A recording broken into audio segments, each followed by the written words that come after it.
Have you ever been stuck? Truly stuck?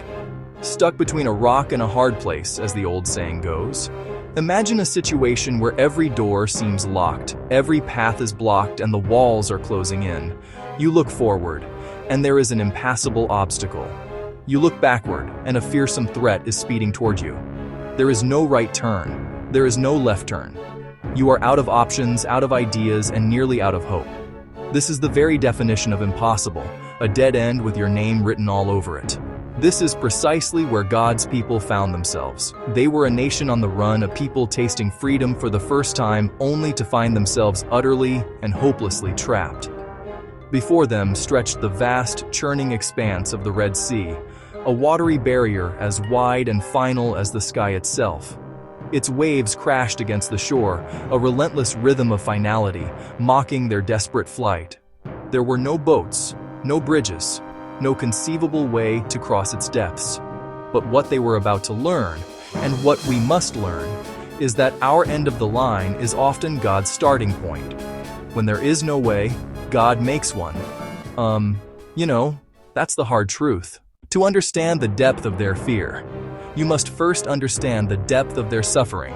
The story of the Israelites in Egypt was not a short one. It was a saga spanning 400 long years. It began not with chains but with favor. A young man named Joseph saved the nation from famine. But memories are short. The gratitude of pharaohs is fleeting. A new king arose, one who did not know Joseph. He saw the burgeoning Hebrew population not as a blessing, but as a threat. Fear twisted into oppression. The descendants of Abraham, Isaac, and Jacob found themselves enslaved. Their lives were no longer their own. Egypt, the land of their refuge, had become their prison.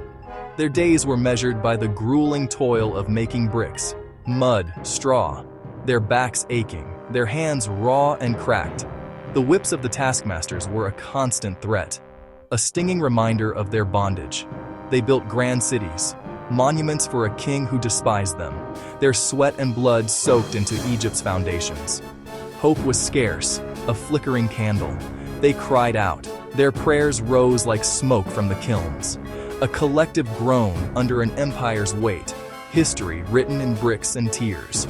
Then, a voice, a name, Moses, raised in Pharaoh's palace, yet destined to be their deliverer, sent by God. He came with a simple, audacious message: let my people go. Pharaoh's pride was vast. He refused, and so began a divine showdown. 10 plagues, revealing the mighty hand of the God of the Hebrews. The taste of freedom was still new on their tongues when the ground began to tremble. Pharaoh's grief curdled into rage. How dare these slaves defy him? How dare they escape his grasp? He marshaled his entire army, 600 of his finest chariots, manned by elite soldiers, thundering out in hot pursuit. This was vengeance. Pharaoh himself rode at their head, his heart a cold, hard stone. The Israelites heard it first, a low rumble that swelled into a deafening roar. Then they saw the dust cloud. Fear erupted. The cries of frightened children mingled with the wails of their parents. Men who left Egypt with heads held high now stared at the ground in defeat. Was it because there were no graves in Egypt that you brought us to the desert to die? Their words dripped with terror and regret. They could taste the approaching dust and feel the spray of the impassable sea, caught between a monster and the deep blue sea. This is where faith is forged or forgotten. The crucible of desperation. When logic says it's over, your senses confirm doom, and your heart hammers with the certainty of failure. What is left? You have a sea you cannot cross, and an enemy you cannot fight. For Israel, this was the end of the line. But our end is often God's beginning. When there is no way, God makes one. It was bleak. In the midst of the swirling chaos, one man stood firm. While a million people screamed in terror, Moses stood in tranquil trust. He was not immune to the sight of the army or the sound of the churning sea. He saw and heard the same things they did. But Moses was listening to a different voice and looking to a higher authority. He had a history with God, met him in a burning bush, an instrument of power in Egypt. He learned God's promises were more real than any threat. His people were looking at the problem. Moses was looking at the protector. He turned to the frantic crowd. He did not scold. He gave them a command and a promise. Do not be afraid. Stand firm and you will see the deliverance the Lord will bring you today. The Egyptians you see today, you will never see again. The Lord will fight for you. You need only to be still. Imagine the audacity. Be still. While an army is about to run you down, do not be afraid. When death is moments away, it was illogical, unless you believe in a God who does the ridiculous. Moses turned and cried out to God. God's instruction was simple. Why are you crying out to me? Tell the Israelites to move on. Raise your staff and stretch out your hand over the sea to divide the water.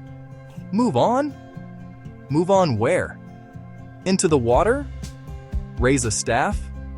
A simple shepherd's staff against an entire army in an ocean? A call to absurd faith. Moses balanced stillness and obedience. Ordinary object, extraordinary purpose. A staff. God's hand. A promise.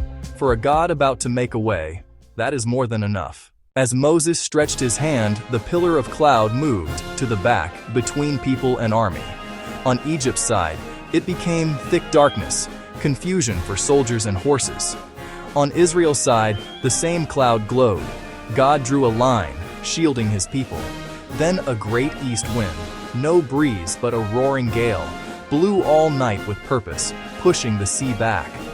The waters did not just recede, they divided, piling up on the left, piling up on the right, two towering liquid walls.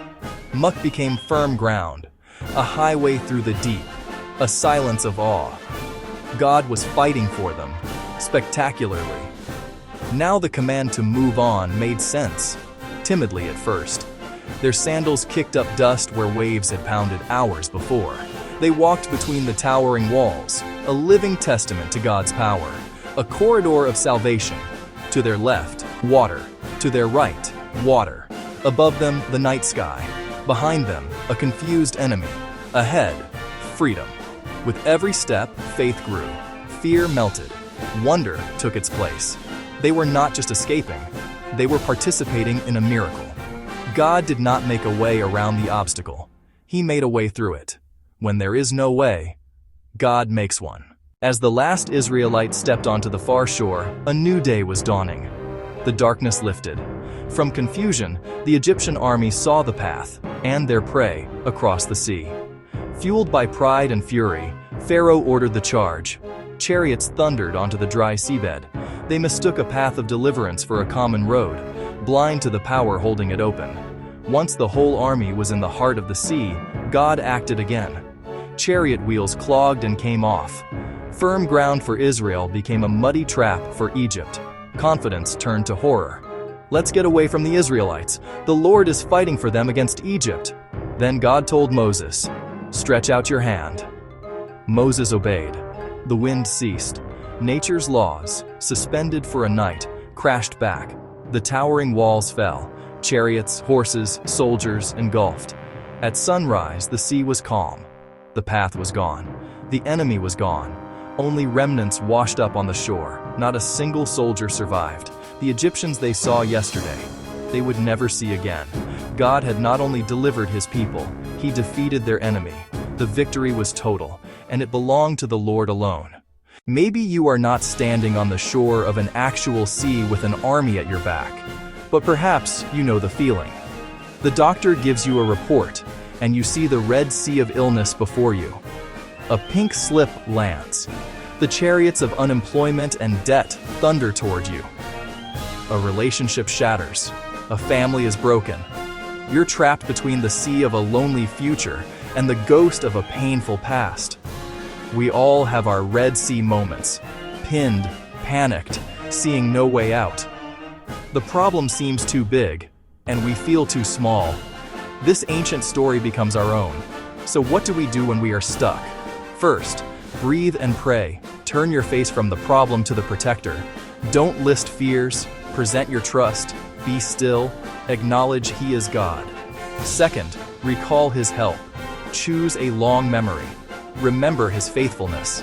He made a way before, he can do it again. Third, obey the next step. God told Moses, raise your staff.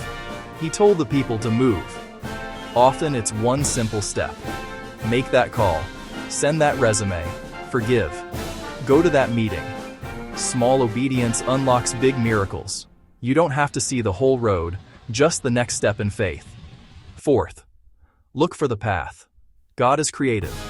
He may make a way through the middle. Take heart. Do not let fear have the last word. Stand firm and see the Lord's deliverance. He will fight for you. He will make a path. He will see you to the other side. When there is no way, God makes one.